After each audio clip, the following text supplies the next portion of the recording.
Greetings, friends, and welcome to Charles Classic Vlog. My name is Charles Q. Banks. If you are watching this, then you have stumbled across a heretofore little-known corner of the universe that few have ever encountered. You see that the channel is titled Charles Classic Vlog, but what does that mean? You may even see that several of my videos are entitled Charles Classic Book Review. But what is your purpose, Mr. Banks, you ask? And why do you make videos at all? Today, I shall answer that question. Now, to put it simply, I'm just a 23-year-old very much interested in and dedicated to the classical arts, including visual art and choral art, and most specifically, to literary art. In making vlogs, I'm dedicated to bringing you the most in-depth and spoiler-free reviews on YouTube of classic literature throughout the ages. But there is more to it than that.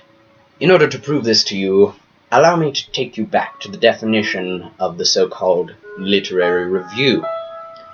Now, the literary review is not simply reviewing a piece of literature or commenting on it. No. There are dozens of men and women who have channels dedicated to reviewing books already, which usually comes down to their commenting on their personal reasons for liking or hating the book in question, and discussing some of their more exciting aspects. And these videos usually take no more than 5 to 10 minutes to listen to. This is not my sole intent.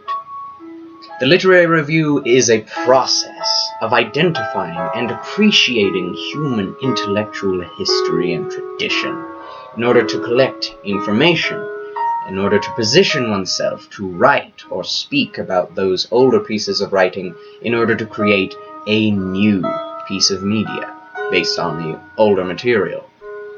Now, a good literary review only comes from experiencing firsthand literary material.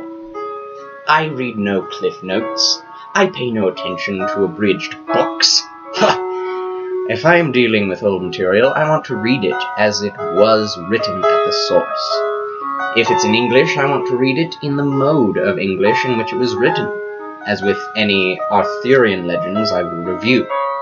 If in Old English, I want to not only read the English version, but to compare it to the original language it was written in, as I intend to do with Seamus Heaney's excellent transcription of Beowulf. Or if it was written in another language, I want to find that translation which is known to be the most loyal to the source material, omitting nothing, and even then I will overview the book in its native language, as I intend to do with the other accounts such as Les Miserables or Homer's Iliad, written in Latin and French. That will be a lot of work, but that is what I am dedicated to doing. Because reading second-hand material and using that as your basis or foundation for literary review, that is only serving to dumb down and water down the ultimate understanding of the reviewer's topic to their audience. The literary review is also very closely related to analysis, like the scientific method is, whether using inductive or deductive reasoning. For example, the examination, research, and observation of the measure to which humanity is literate or illiterate. The difference between older literary tradition from the 1800s and literary tradition of the 2000s. All of this is a qualitative question, rather than a quantitative question, though quantitative evidence can be used to prove such theories as the entropy of the human mind regarding intellectualism in the 21st century. Or even one can measure and test the quality of said writers to the quality of the writers of modernity, producing the exact same conclusion. All of this is what I also desire to prove. My videos, literary reviews of books in particular, are not necessarily scientific in nature, nor do they strictly adhere to that definition of literary review, although they will definitely be analytical. Indeed, my purpose is first and foremost to answer the questions of the modern ill-read, about the literature they have not experienced, and encourage them to read in an entertaining manner. However, the combined message, which the compression of all my episodes hopefully produces, is this: the inherent, discernible, and objective value of higher classical education, which comes from reading classic literature.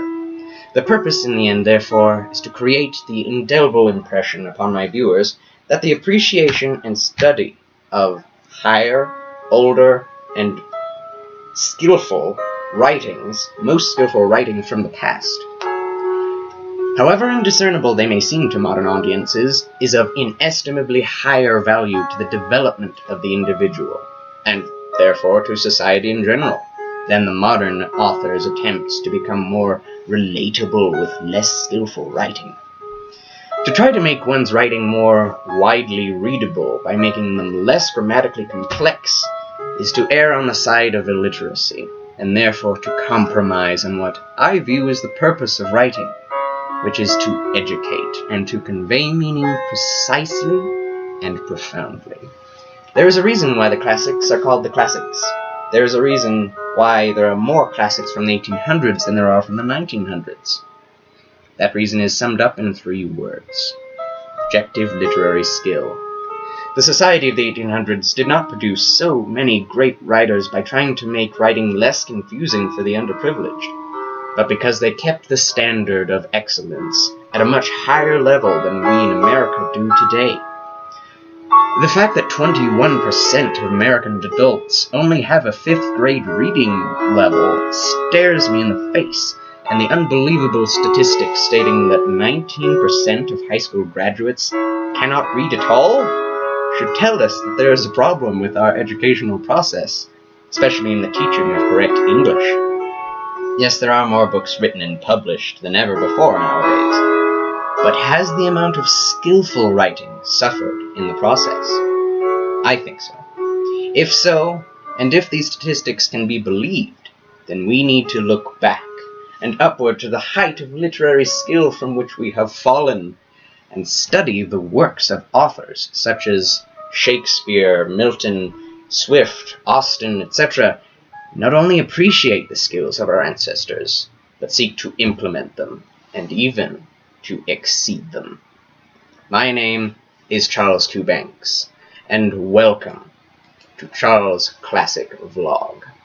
As I always say, Carpe Librum, seize the book!